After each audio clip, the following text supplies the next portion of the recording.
Bonjour et bienvenue dans l'épisode 2 des Carnets d'un inlassable curieux.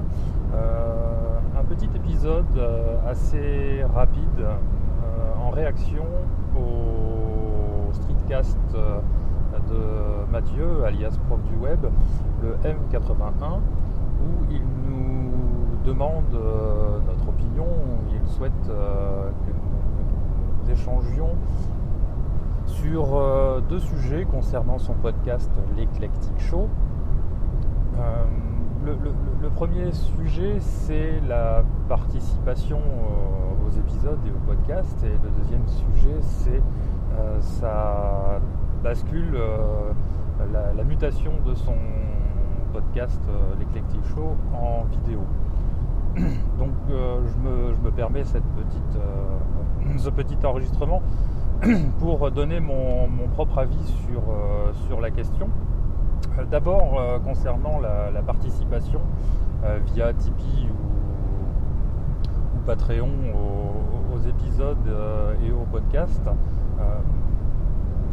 il pose la question de savoir quelle contribution il peut apporter aux tipeurs, à ceux qui participent financièrement à ces productions. Et je voulais juste donner, alors c'est mon avis, tout ce qui est plus personnel et en rapport avec ma propre consommation des podcasts. J'écoute beaucoup de podcasts et je participe à un certain nombre d'entre eux via Tipeee ou via Patreon. Et j'avoue que je ne le fais pas du tout pour avoir une contrepartie. C'est pas du tout mon objectif. Il y a des podcasts, je pense à l'apéro du Capitaine auquel je participe depuis longtemps. Et oui, je suis un VIC, un very important connard. Je participe à leur podcast. Je reçois une newsletter du Capitaine Web que je lis quand j'ai le temps. Il y a des petits épisodes bonus. J'avoue ne jamais les écouter. Et je pourrais télécharger les épisodes avant les autres, et j'avoue ne pas le faire. Je reste avec mon lecteur de podcast classique et j'attends la sortie de l'épisode pour tout le monde. Donc effectivement je contribue sans forcément tirer avantage des bénéfices de cette contribution. C'est le cas pour à peu près tous les podcasts pour lesquels je participe. Je ne profite pas forcément des avantages qui sont fournis avec cette contribution. J'avoue que c'est pas l'objectif que je me suis donné en participant financièrement. Moi, l'objectif que j'ai, c'est véritablement de faire en sorte que le podcast audio, les podcasts audio que j'aime continuent, de donner un petit coup de pouce aux émissions que j'apprécie le plus, et donc pas forcément avec un objectif, avec un but qui serait un avantage ou un autre. Donc ça c'est un premier point. Les notes, bénéficier des notes de l'émission, ça me paraît relativement naturel, parce que quand dans un podcast les podcasteurs abordent un sujet qui m'intéresse, j'aime bien pouvoir retrouver les liens, étant donné que quand je les écoute, je suis bien souvent en mobilité dans ma voiture. C'est difficile de prendre note du lien, du site ou de l'application qui est mentionné dans le podcast. Donc priver, j'allais dire, tous les auditeurs de ces notes de l'émission, je trouve ça un peu dommage. Faire bénéficier des épisodes en avance, comme je l'ai dit pour l'apéro du Capitaine, mais c'est le cas pour d'autres podcasts, oui, pourquoi pas, mais enfin bon, pour ceux que ça intéresse en tout cas. Et donc voilà, ce que je souhaitais dire, c'est que il ne faut pas forcément qu'il y ait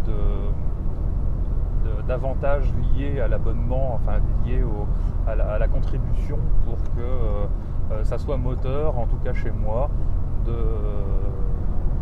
l'acte de s'abonner et de participer à un podcast. Le deuxième point, c'est par rapport à la vidéo. transformer l'Eclectic Show en vidéo.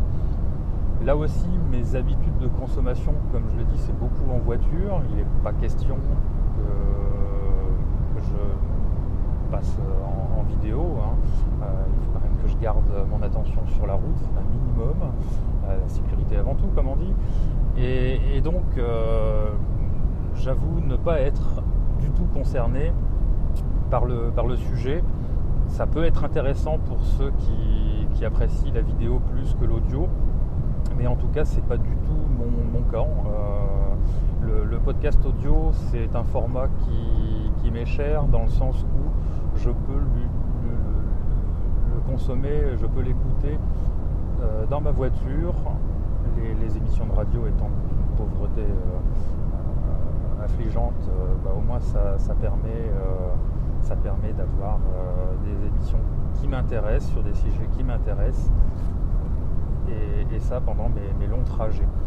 La vidéo, malheureusement, c'est pas quelque chose qui peut s'envisager dans ce cadre-là, et donc qui sont incompatibles avec ma façon de fonctionner.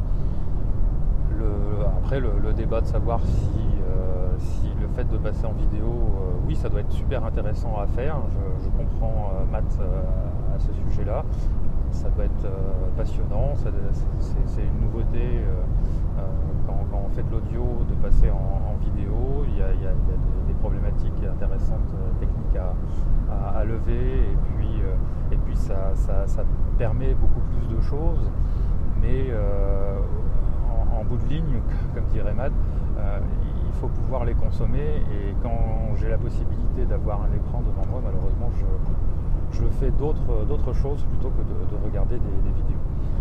Je suis un très mauvais consommateur de YouTube, etc. Donc pas forcément la personne la plus objective à ce sujet. Le fait de mettre sur une plateforme ou une autre, moi je ne peux que conseiller à Matt de mettre sur les deux plateformes, que ce soit YouTube ou Facebook. Il n'y a pas de limite. L'hébergement étant gratuit, il faut pas se gêner. Là où je rejoins Matt, c'est que je suis comme lui, je ne comprends pas pourquoi l'hébergement vidéo, qui est beaucoup plus lourd, qui est beaucoup plus contraignant finalement pour les fournisseurs, les fournisseurs web, sont gratuits, alors que pour l'audio ça ne l'est pas. C'est vraiment un problème qui s'explique tout simplement par le fait qu'il y a beaucoup plus de trafic sur la vidéo, donc beaucoup plus de possibilités de vendre des espaces publicitaires autour de la vidéo, plutôt que sur l'audio où la publicité est plus intrusive, je pense. En tout cas, ce serait le ressenti que j'aurais si c'était le cas. Les publicités seraient plus intrusives, et puis je pense que le retour sur investissement serait beaucoup plus bas que pour une plateforme vidéo. Tout simplement, il faut chercher beaucoup plus loin, et c'est pour ça que les plateformes de stockage audio sont payantes, et pas celles pour la vidéo. J'ai l'impression d'enfoncer des portes ouvertes. Tiens là. Bref, voilà ma réponse à l'épisode M, le Street 4 M de Mathieu. J'espère que ça sera une maigre contribution à sa réflexion.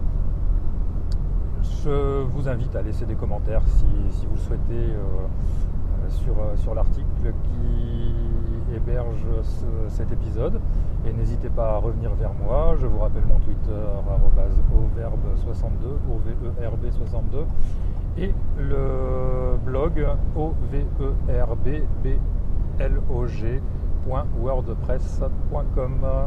Allez, à bientôt.